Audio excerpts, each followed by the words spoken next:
Welcome to the Red and Bold Show. We are back with another edition here to talk some 49ers football. I am your host, Marc Adams. You can find me at 49ers Camelot on X or wherever you watch or listen.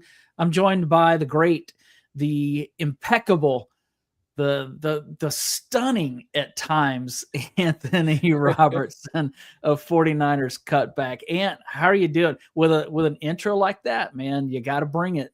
Oh, yeah, you have to. And I'm stunned to hear the stunning comment. Mark continues to be undefeated when it comes to the intros. Yeah, I'm doing great. This is a fun time of the year where there's so many conversations about free agency, what could happen, some trades potentially, all the draft stuff. But it's good. It's an interesting time of the year when people are getting into Max Crosby's rap lyrics to try to see if that is giving people an idea of where he's going to be headed. I just think it's always an interesting time of the year. It's a lot of fun. I just enjoy it. I know a lot of people can get frustrated with it. I think it's all over the map. But I just have some fun with it because it's like, a lot of people are going to change teams. Teams are going to look a lot different once we get to the first part of March. And we've got the underwear Olympics in just a week. The combine's going to come up and people are going to run really fast. And those athletes are going to be shocking us with what they can do. It's a good time of the year. I think the NFL does the offseason better than anybody. And I'm ready for it because I'm ready to see the 49ers rebuild this team. I guess it's not really reload. And, get out there and maybe compete with Seattle and the Rams. It's going to be fun.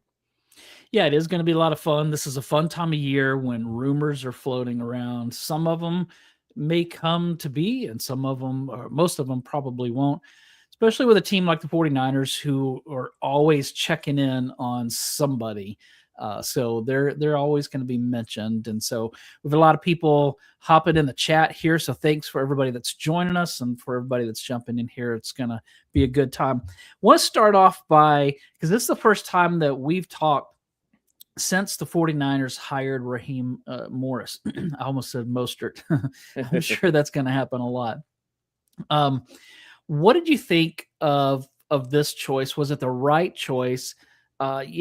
Everybody seemed like they wanted to stay away from Gus Bradley, and I don't entirely understand that. I know that his final years as a defensive coordinator weren't as good as his some of his earlier years. I mean, obviously, we talked that we were hoping for Jim Schwartz, but knew that was kind of a long shot. When I look at Schwartz's defenses, he's had some very high ranked ones, and so is Gus Bradley. But Raheem Morris hasn't been near the top. Now, he did win the Super Bowl with the Rams in 2021, but I don't know, like, what do you think about it? Did you love this or did you like it? How do you see this working in San Francisco? Yeah, it was interesting in the process when you looked at the three candidates that were available. I wasn't against any of them. I thought all three guys would be great. Of course, me and you talked, Schwartz was definitely the guy that I was the most interested in, what he's been able to do in Cleveland and how good he's been as a defensive coordinator, whether it was Cleveland or Philadelphia or Tennessee, wherever he was, he did a really good job. And so he was kind of the one I was leaning to. Once I started getting a kind of a deeper look at Raheem Morris, I'll admit there was some things that I started to really like about potentially what he could do in San Francisco with more of a hybrid style look. Some of the things he did with some of the 5-1-2, some of the big penny, some of the things that he does schematically, I thought were interesting, and how the 49ers could kind of build off what personnel they have and what they had drafted last year. And it started making me think, hey, this could be really good. And, I know that he's going to have to do a lot of work to get this defense back to a top 10 defense. But if you're looking at the secondary, an area that he's an expert in, that's where they need to get better. They go out and they get a new defensive backs coach as well.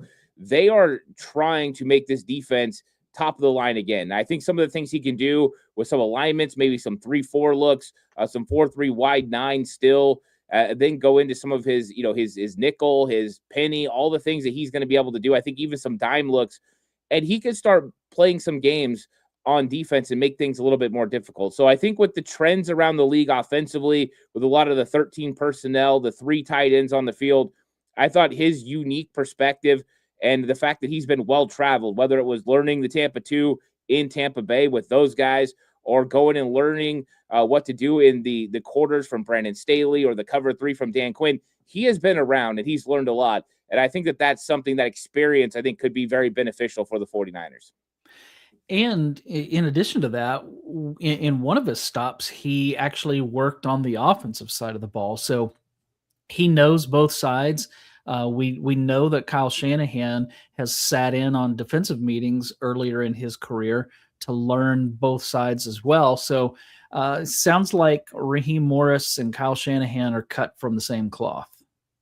Yeah, definitely. And in fact, when he worked on the offensive side of the ball, it was with Kyle Shanahan in Washington as a part of that staff. I mean, Kyle was one of the ones that told his dad, we need to have Raheem here. And that coaching staff was one of the most ridiculous coaching staffs with, Sean McVay and Matt LaFleur and Robert Saleh and Kyle Shanahan. I mean, they just had everybody there all at once. They were pushing each other to the limits. And I think that Raheem Morris learned a lot in that stop. So this is a guy that understands football. I mean, he does this. He's got a basis for everything. Now, he's a guy that also kind of molds his defense to the personnel that he's got. So I think he's going to come in. He's going to want to run a lot of the same principles that's made Fred Warner and Nick Bosa and those guys really special. But I think he's going to want to put his own stamp and wrinkle on this thing too, to make some of the other guys a little bit better, to make Bernardo Green a little bit better, to improve linebacker play and safety play. I think he's going to have to do a lot of things to help out. And I think that they've got the personnel to be able to uniquely do some things that a lot of teams can't do. How many teams have 5-tech defensive ends like the 49ers, Mikael Williams and Keon White, that allow you to play 3-4 defense if you want to play it from time to time? I'm not telling you there's going to be a wholesale change, but if you're telling me there's going to be packages where you see that look, or games where you see that look, I think that that is going to happen. And it's because the 49ers personnel and how they use it will allow them to kind of get some unique fronts, some unique looks. And then the back end, I think, is where he's really going to excel. And hopefully the secondary takes another step forward. Yeah, it's going to be fun to watch and fun to see how the defense looks different. I don't care how it looks as long as it works. And so I don't know enough about Raheem Morris versus Robert Saleh to know what he would have done with the defense that Robert Saleh had to work with in 2025. So I'm interested to see how he, because we know that Saleh left the first time and DeMeco Ryans came in, but like right off the bat, I remember fans really on DeMeco's case. Remember that game against Green Bay when Aaron Rodgers and Devontae Adams, just the two of them seemingly ended up winning the game for Green Bay. And fans were really on DeMeco Ryans. This was like the same year that I started writing for 49ers Web Zone. So I remember doing a mailbag and just hearing, DeMeco's got to go. And he turned out to be really, really good. And so hopefully this time it'll work the same way. I didn't think that Steve Wilks did a bad job with the 49ers. It was kind of a square peg into a round hole kind of situation. And so, but I think that he did a good job. They still got to the Super Bowl.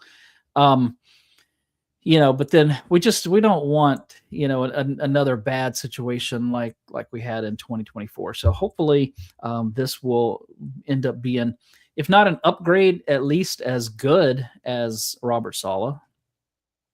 Yeah, I think that part of the DeMeco's problem, just to touch on that, was he had never called defense before, right? Everyone else was experienced. Robert Saleh had his lumps in 2017, 2018.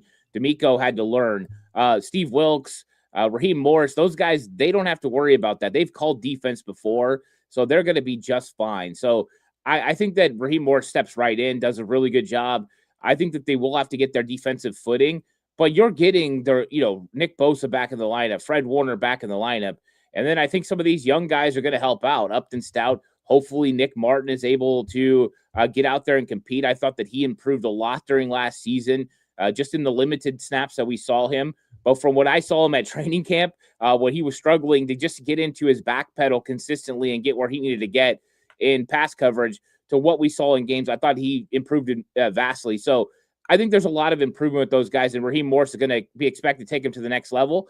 and kind of put his stamp on this defense, which I expect for us to see during free agency and in the draft, where Raheem Morris is going to want to kind of get some guys who can rush the passer and some opportunistic players. That's one thing you saw from Atlanta's defense. They got sacks and they were able to create turnovers. That's one thing that he's going to be looking for. He got two good safeties out there in Atlanta in the draft. I think the 49ers are going to hope that Raheem Morris can spot another good safety to step in and maybe join one of the guys they currently have. One of those three have to make it happen. And then I think he can kind of regulate that secondary. I think it'll be pretty good. Yeah, I saw that somebody in the chat, I lost it, said something about that they need to play Marquise Siegel. So, it's we'll Josh. see. Josh said it. Oh yeah. Oh yeah. Okay, now I see that. What's up, Josh? All right, you mentioned a new defensive backs coach. That would be Jerry Gray, who played in the NFL for many years. Was drafted, I believe. Let me look. Yeah, he was drafted in 1985, so the same draft as Jerry Rice. And then the poor guy had to cover Jerry Rice for all this time. So when he lines up and starts coaching these corners for the 49ers, he's going to be able to say, look, y'all ain't never guarded somebody like who I had to guard. And I think that's something that players respect, somebody who's been there, and Jerry Gray's been around for a long time. He played for a long time. He has coached for a long time. What do you think of this hire? Is this an upgrade from Daniel Bullock's? I think it is. I think Daniel Bullock's is a good coach. I don't want to throw anything on him. He did a really good job in his time in San Francisco, and I thought, the secondary was, kind of up and down depending on what personnel they had. But I think that they were looking to kind of get a more experienced guy. I think they were, first they were trying to get someone from Atlanta. Then they tried to get Joe Woods, interviewed him for the defensive coordinator job. He stayed. He did not, want to move. So they go to Jerry Gray. And I think that this is an opportunity that they had to take advantage of. You get a guy with so much experience. You brought up just his playing and what he was able to do in his career. But then you look at his coaching career as well. This guy's been a pass game coordinator. He's been a defensive coordinator. He's been a defensive backs coach. He's well-traveled. He's well-respected. I think that this is a nice addition where you've got young players that you need to develop. You need to get Renardo Green back on track, or you need to find somebody that can step into that place. And you've got to have the necessary coaching to be able to do that. So I think that he's going to add a lot to the secondary. I think they're going to be more experienced. I think they're hoping for less lapse in mistakes. They're trying to tighten some things up. And you've got experience now all over this coaching staff on the defense. You look at Chris Kasarik, he's been coaching for a long time. Johnny Hollins at linebacker, now Jerry Gray. You're getting experience all over the place, and that's undefeated. You need that experience in the secondary. I would say that was the one thing that Steve Wilks added in 2023 was that secondary played remarkably better. I think they're hoping Raheem Morris and Jerry Gray are going to kind of add the same thing. And if they do, this defense will turn around fast because Bosa is going to be able to bring more pass rush and more juice, and then that back end will get better. They have the talent. They're just not playing up to the level that they're expected to play, and Jerry Gray is expected to take them to the next level. Yeah, Jerry Gray was a really good corner for the Rams back in the day. 4-time Pro Bowler, 2-time second-team All-Pro. So he was good. I remember him, and a really good player. So those are two additions. The 49ers did lose tight ends coach Brian Fleury, who's headed to Seattle to be the offensive coordinator.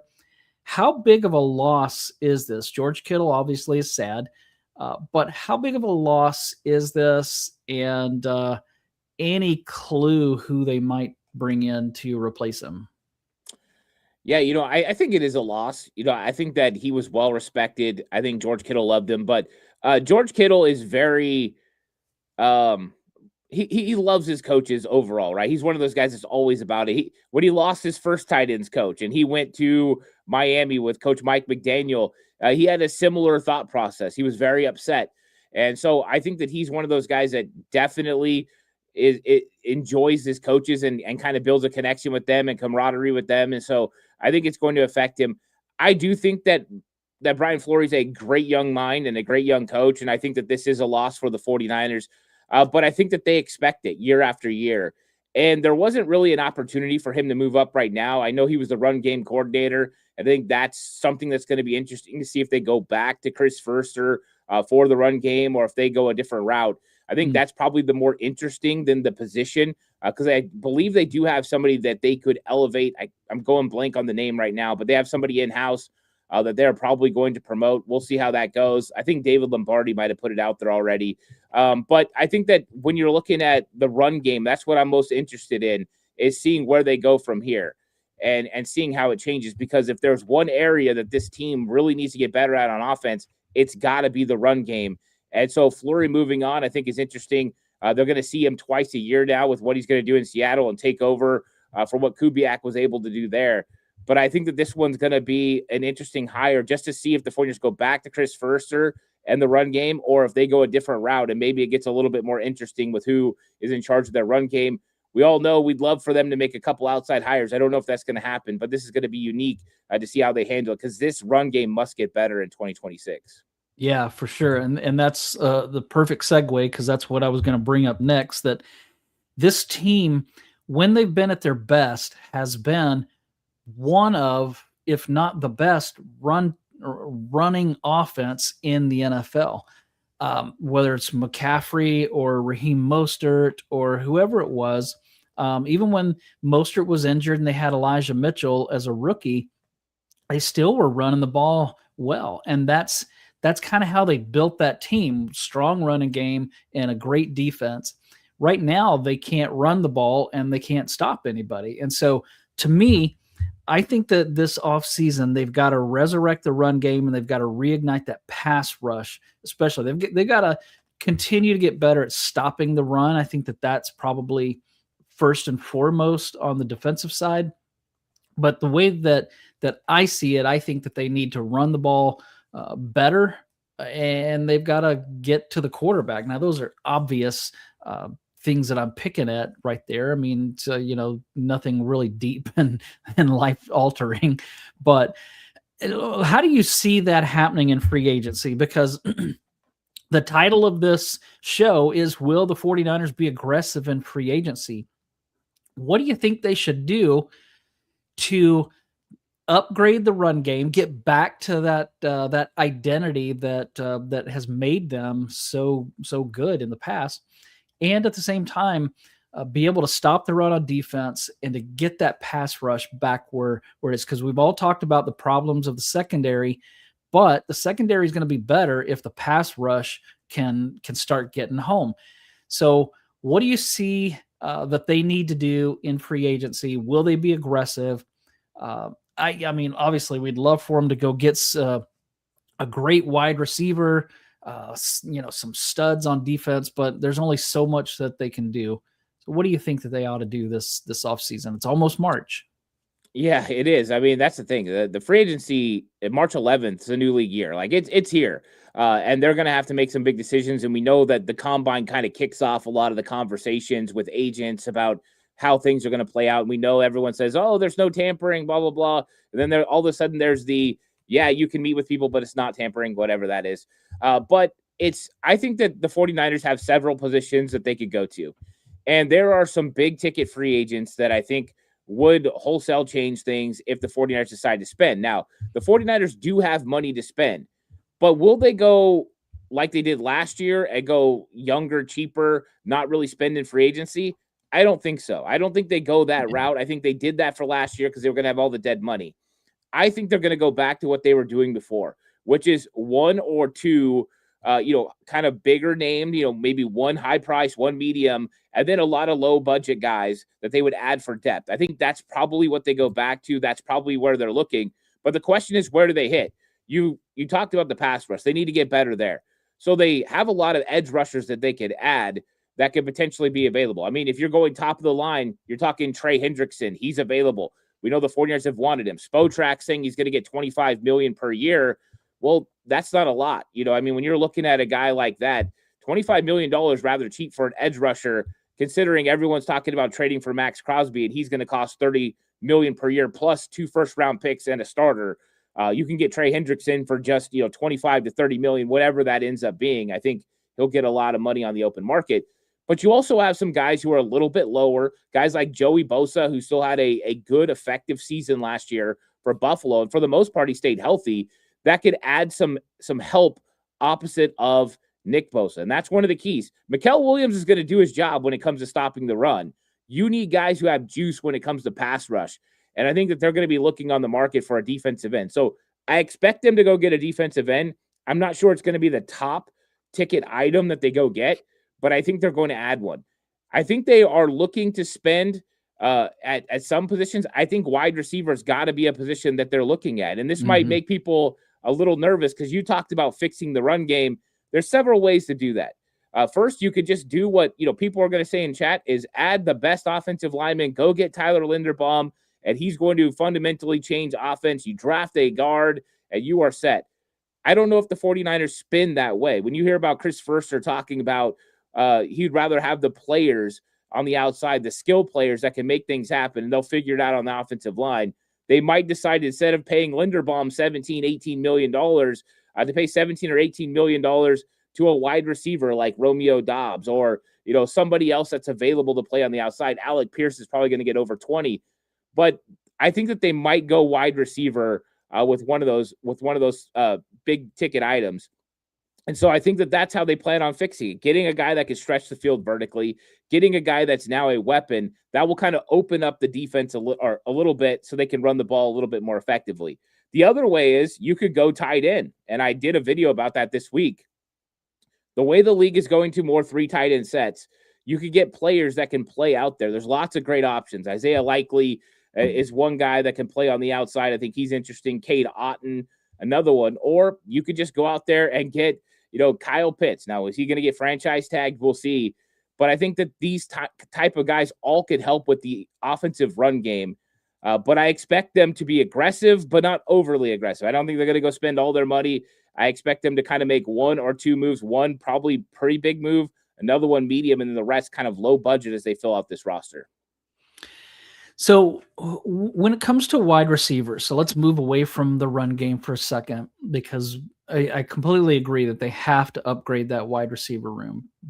Part of the problem against Seattle was that Brock Purdy had no time to throw, and when he did, nobody was open.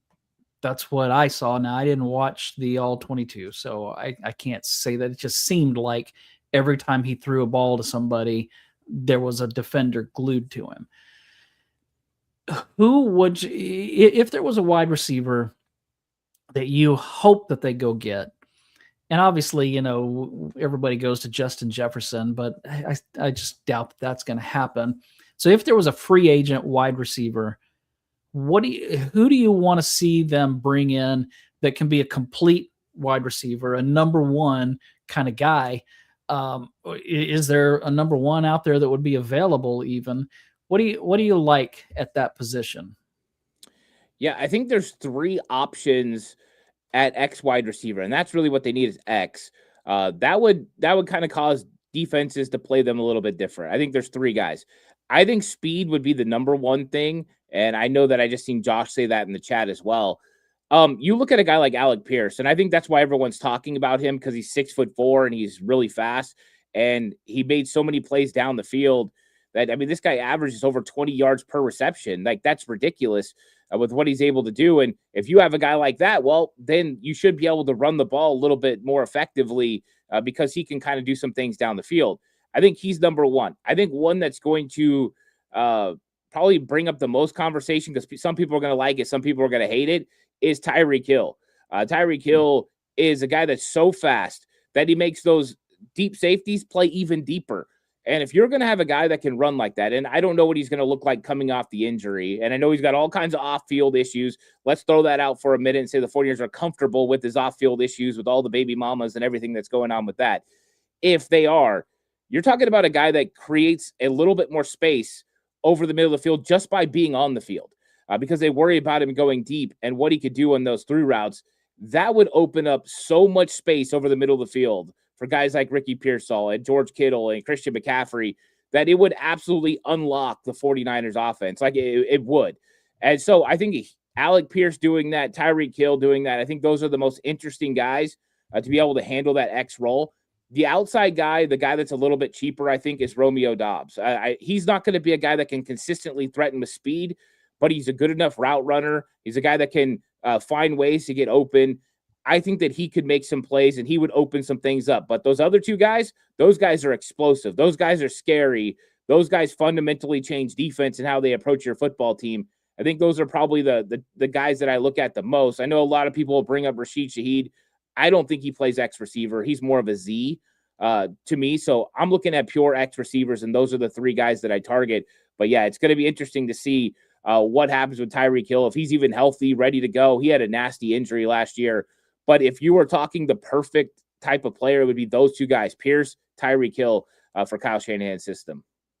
Do you think that, because Kyle really likes for his receivers to block, to be part of that, not only the run game, but when other receivers catch balls, he likes them to be blocking downfield. Are there receivers that's one reason why I think that Brandon Ayuk was so good for this offense. And Jawan Jennings, maybe not last year, but before that, I felt like he was probably the best blocking wide receiver in the league. So at one point they had the best blocking wide receiver in the league, and then Ayuk, one of the other best blocking wide receivers in the league. Do you think that Kyle's going to be focused on that kind of thing? Or do you think that he's going to be focused more on the speed aspect of it? I think he would love to have both. And Alec Pierce, right, he could add both. Romeo Dobbs blocks his butt off too. He just doesn't have the kind of speed. I think with Tyreek Hill, you're not going to get the blocking like you're going to get from Pierce, who's a big body, who is very aggressive and physical with how he blocks. I think he's probably the perfect prototype. That's why a lot of teams, I think, are going to be looking kind of towards him. But with Tyreek Hill, what makes him special is not the blocking, but how he's going to affect defenses. And he can basically block someone without ever even having to touch them, because they're going to have to stick on him. They're going to have to play him. And when you can get that kind of attention to a player, all you have to do is go back and see the way he played, especially at Kansas City. But teams focus on him so much. And when that happens, it draws everyone's eyes. And eyes being on somebody is important. And if you got your eyes on Tyreek Hill, you don't have your eyes on Christian McCaffrey or George Kittle. And how many defenses have been paying so much attention to Christian McCaffrey? Now you're paying attention to Tyreek Hill and Christian McCaffrey. What does that mean for guys like George Kittle and Ricky Pearsall and other guys you're going to add in the draft and free agency? I think it just opens up so many things. So I think you'd love to get the perfect player, the guy that can stretch the field vertically, the guy that can block, right? Mike Evans in his prime would be a prime example of that. I think that's the kind of guy you'd love to get, but there's not many of those guys. So you have to kind of take and give and take with what you get. Getting a speedster that could stretch defenses vertically could be highly important to what the 49ers want to do in 2026. Yeah, and maybe Jordan Watkins starts to come into his own, and who knows what he's going to be. He could be a complete failure from here on out, or he could be a star in the making. We just don't know at this point. George Kittle wants to bring back Deebo Samuel. If that happened, which I don't think that it will, but if it did, how would you respond? Are you going to be like, oh no? Or are you going to be like, yes, so excited? Because he wasn't great last year. He had his moments, but he wasn't great last year. And then his final season with the 49ers was definitely a disappointment. Yeah, I think it's interesting because I love Deebo, right? Deebo is just one of those guys that's an absolute dog. He does everything that you want. He's physical.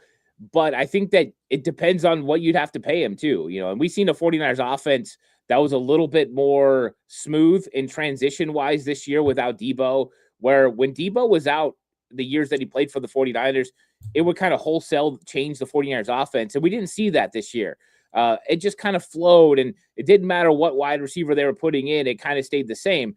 The one thing about Deebo that always made him special was his ability to take it to the house, right? The 49ers didn't have a guy last year that you could get the ball in their hands and you thought, oh, this is a house call if he gets a little bit of space. Deebo provides that. Mm-hmm. But I don't know if you can pay Deebo Samuel $15 million when you've got, like we talked about, an X need, a wide receiver. I don't think they have a positional need for Deebo Samuel like they had in the past. You have Ricky Pearsall, and I get it. Ricky hasn't been able to stay healthy consistently, but I think that, I don't know, this one was interesting for me. I'd never expected to hear Deebo Samuel potentially brought up as a guy coming back.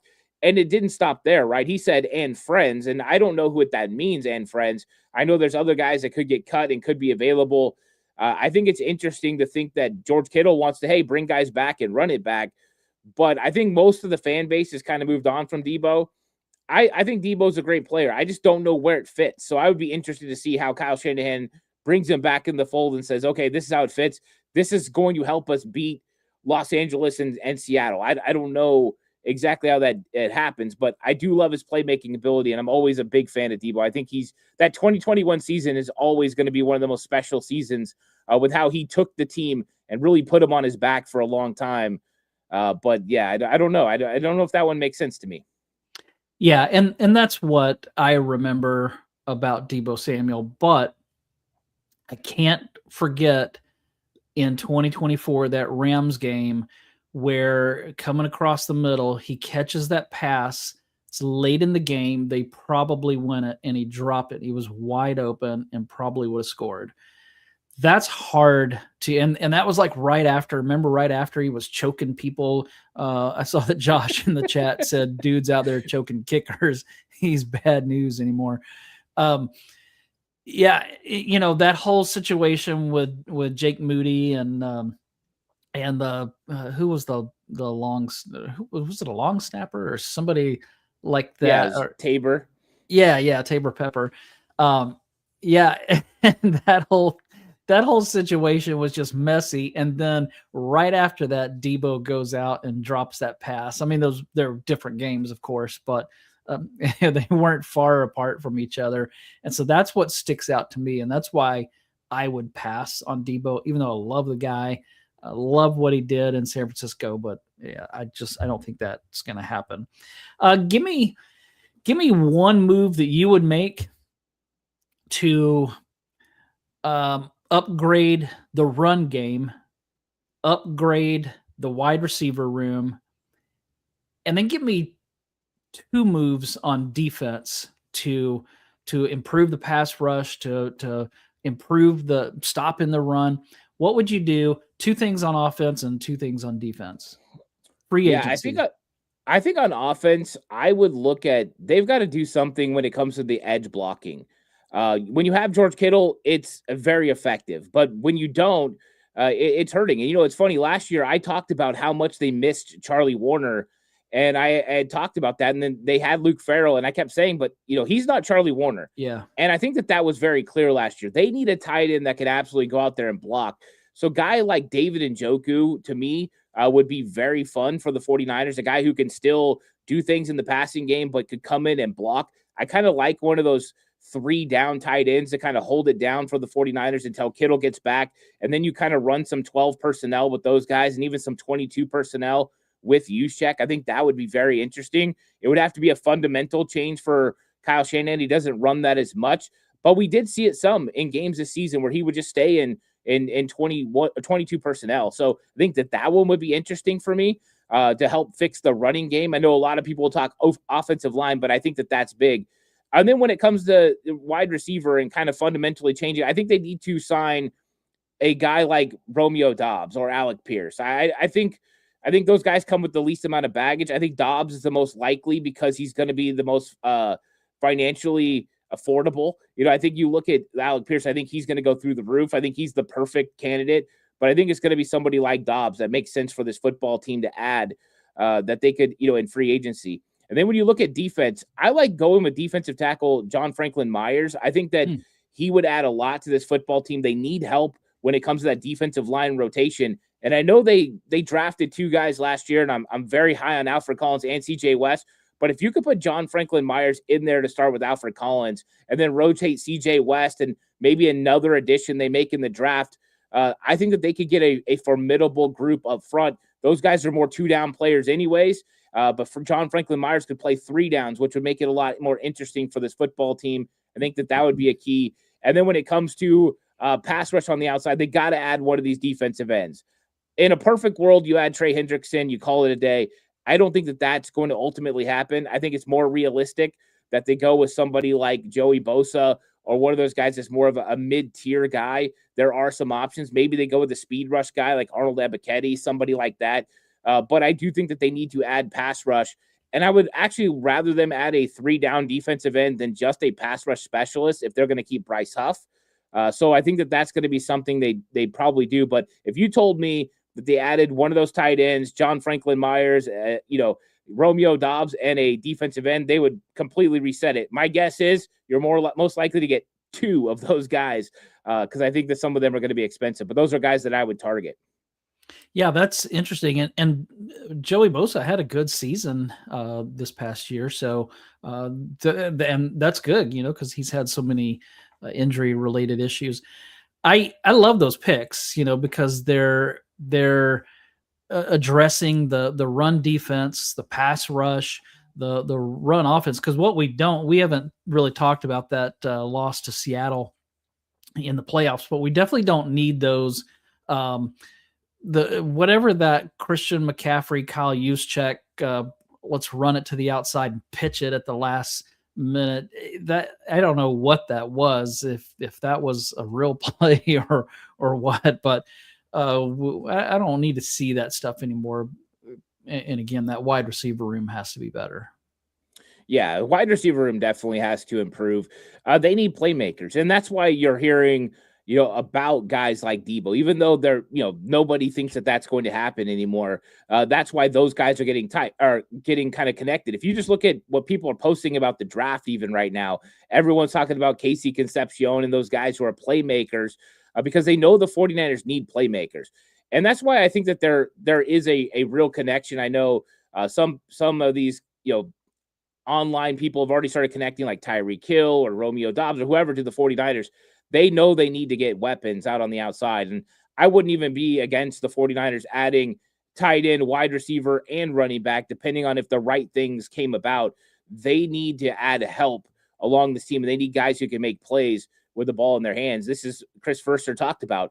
You got to have those guys, and I think those guys would make it easier on the offensive line. But make no mistake, they need to get better on the offensive line too. They need a better left guard than what they've been playing since Aaron Banks left. And I don't think Banks was the answer, especially for what he got paid, but they need to get better at the left guard spot. And I think Jake Brendel's probably there this year, but they need to think about what's going to happen in the future because he is getting older, closer to 35. He's closer to the end than the beginning. So they need to get somebody else that's ready to step in and take over. And hopefully they'll address it in the draft. Would you trade Mac Jones or would you keep him? Because chances are Brock Purdy's going to miss at least a little bit of time. Yeah, I think with the reports coming out where NFL execs are expecting Mac Jones to be coveted and teams around the league taking a hard look at the draft, there's pretty much one quarterback in this draft in Francisco Mendoza that you could say is better than Mac Jones. I think after that, Mac Jones is the biggest commodity that's available. I know a lot of people will bring up some other guys in free agency, but to me, I think he's better than Malik Willis for a lot of the fits around the league. So if you can get a day 2 pick, and I'm talking a second round pick for Mac Jones, and you could use that, to benefit your football team, or you could flip it for another player. Maybe you take care of your wide receiver issues that way, or maybe you add a dynamic running back, something like that changes your football team. I mean, I brought this up in a other video. Last year, Miami was looking for a second round pick for Devon Achane. I think that something like that, where you're flipping him for a player like that that's dynamic, would make sense. I'm not saying Achane ends up being the guy. I'm just saying that type of pick where it fundamentally changes your offense, I think could be huge. I think in that case, you do move on from Mac. But if you're not getting a second round pick, if you're getting a third or something lower than that, you're not getting a good player, I think you hold on to him. He has too much value. But if someone's giving you that second round pick, you get somebody you have control over for 4 years, I would do that. Yeah, I completely agree. You don't want to be trying to make a Super Bowl run, lose your starting quarterback, and have a big question mark behind him. So I would do the same thing. I would keep Mac unless some kind of deal came across that really could make them better. Whether it is that running back or something else, definitely would want to do that. If they traded him for a second rounder, Do you trust that this front office and Kyle Shanahan are going to draft the kind of player that's going to make a difference? Because they have some hits, they have some misses, and I saw somebody in the chat talking about it earlier. Obviously, over the weekend, Dieter Kurtenbach was talking with Rob Stats Guerrera on the Gold Standard podcast, and he mentioned, because Stats was going on about how not really that he wanted to get rid of John Lynch, but he wanted some kind of change made there where they bring in a different GM. And Dieter said those conversations have been happening, and didn't really go into a lot other than there have been talks of making a significant addition to the front office that would kind of be a de facto GM. What did you think about when you heard that? And do you think that that's a good move? Do you really trust Kyle and John to continue? Because I mean, that 2023 draft, I mean, forget the Trey Lance stuff. That was a swing and a miss. Brock Purdy saved the day, but they could have had there are players like like Micah Parsons, and who was the tackle, that offensive tackle that was taken that they could have had at that point. I can't think of who that was, but I saw it the other day, a list of about 4 or 5 guys that they could have had that are huge difference makers in the league right now. But that's in the past. We've talked about that. That 2023 draft was awful, with I think Jair Brown is still there, and he's up and down. The other 2 third-round picks are gone. Do you trust them? And what do you think of that report? I did think that was an interesting report. And there's been so many conversations about, the 49ers misses in the draft. And I think that there's valid points. I think that they all look back at Solomon Thomas and Reuben Foster, and, it definitely changed up some of the ways that they go about drafting. I understood the mindset at the time, right? They were going to go get Kirk Cousins. He was going to be the quarterback of the future for Kyle Shanahan. Kyle already knew he could run his system. That was their mindset. And then it got flipped on his head with the Jimmy Garoppolo trade. But Solomon Thomas was not the answer. He was kind of a tweener. That was a bad pick. Reuben Foster had off-the-field issues, but make no mistake, Reuben Foster was a dynamic player. He was. But you got to take all those things into account, and I think they learned. And I think John Lynch had to learn quickly. I think that they've made a lot of really good picks too, though. I think we could sit here and we could look at players and we could say, hey, this guy didn't work out. But then you also look at other guys who have been super dynamic. Guys like Deebo Samuel in round 2, or Fred Warner, who's a future Hall of Famer in round 3, George Kittle, Hall of Famer in round 5. Those were all great moves. I think it's never a bad idea to have as many smart guys as you can in a room. So I don't know what that means as far as the general manager. I don't know if they plan on going outside the organization, or maybe it's as simple as they want to promote from within so they don't lose one of these guys. I mean, they had 3 front office personnel guys that have been interviewing around the league. If people really thought John Lynch was doing a bad job or this front office wasn't good, I don't think that would happen. Do I think John Lynch has always hit, him and Kyle Shanahan? No, I think they've had misses. And you brought up the 2023 draft. It's not good. You've got to be more consistent in your drafting. You've got to get guys who are going to make plays. But I also want to take a pause and say, but this last draft seems like it's pretty good. Mm-hmm. And I know we haven't seen it come to its full fruition yet, but Upton Stout was a big hit. Like, that was out of this world, great hit. I think when you look at what they're going to get from Mikael Williams, he's going to be able to stop the run consistently. Alfred Collins, maybe they have fundamentally changed things a little bit. 2024, if Pearsall works out, it'll be better. Renardo needs to play better, but you got players that are starting. The last 2 drafts, I think they need to stay on that wave. But I think it's never a bad idea to look at adding another mind. I don't think it's going to happen right now. I don't. I think that there's a conversation about it, but I think John Lynch is going to be the general manager for a while, and he should be, with the fact that they keep winning. They keep finding ways to win. The fact they've been in the Super Bowl twice in this regime kind of illustrates that they're always in the mix, and that's ultimately what you want as an owner. Yeah, there's just a lot of dynamics. I mean, all you have to do is go back to the 80s when Walsh was making the personnel decisions and coaching the team, and then ultimately they took away some of those personnel decisions from him. And that was an issue at that time. So I think it was probably a good decision, because it's too much on an NFL coach to coach the team and to be the de facto GM. And so to me, that's just a lot. Bill Walsh made it work for a bit, but it was catching up with him. Even he missed on some players.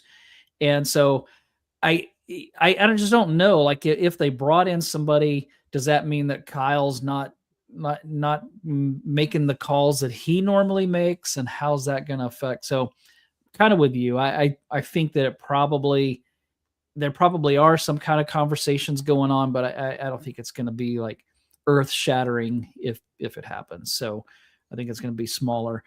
Tell us what you're doing with FanDuel, and do they have any kind of bets on what teams might do in free agency? Yeah, FanDuel right now is rolling. Of course, they go NBA, college basketball, all of that, which you can bet on. March Madness will be coming pretty soon, but they have all kinds of cool draft props, right? They're going to have things you can bet on the draft, so that's going to be a lot of fun. And yeah, you can bet on all kinds of stuff. They got lots of novelty bets. FanDuel is still exciting. If you're interested in betting, there's all kinds of cool things. You could even win a trip to the NBA Finals by betting with FanDuel. So go check it out if you're willing to bet.